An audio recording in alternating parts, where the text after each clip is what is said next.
নোয়াখালীর বেগমগঞ্জ উপজেলার নাজিরপুর এলাকায় দুটি বালুবাহী ট্রাকের সংঘর্ষে নিহত হয়েছে 2 জন।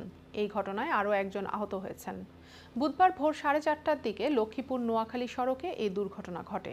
নিহতদের মধ্যে একজন ট্রাকের হেলপার সজীব এবং অপরজন চালকের বন্ধু সাকিব বলে জানা গিয়েছে। তবে আহত চালক পালিয়ে যাওয়ায় তার পরিচয় নিশ্চিত করা যায়নি। প্রত্যক্ষদর্শীরা জানায় একটি বালুবাহী ড্রাম ট্রাকের চাকা পাংচার হয়ে যায়, নাজিরপুর এলাকার সড়কের পাশে দাঁড়িয়েছিল। এই সময় পেছন থেকে আসা দ্রুতগতির আরেকটি ট্রাক দাঁড়িয়ে থাকা ট্রাকটিকে ধাক্কা দেয়। এতে প্রথম ট্রাকটি উল্টে পাশের খাদে পড়ে যায়।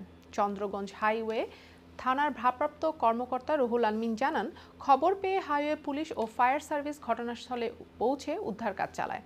দুর্ঘটনায় জড়িত ট্রাক দুটির বিষয়ে তদন্ত চলছে। তদন্ত শেষ হলে বিস্তারিত জানা যাবে।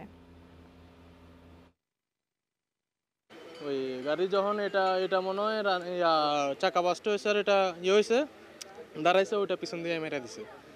ড্রাইভার যেমনি এমনি বেঁচে গেছে আর হেল্পার দুজনে মারা গেছে, আর পরে হসপিটাল নিয়ে গেছে, ও এনে ডেট।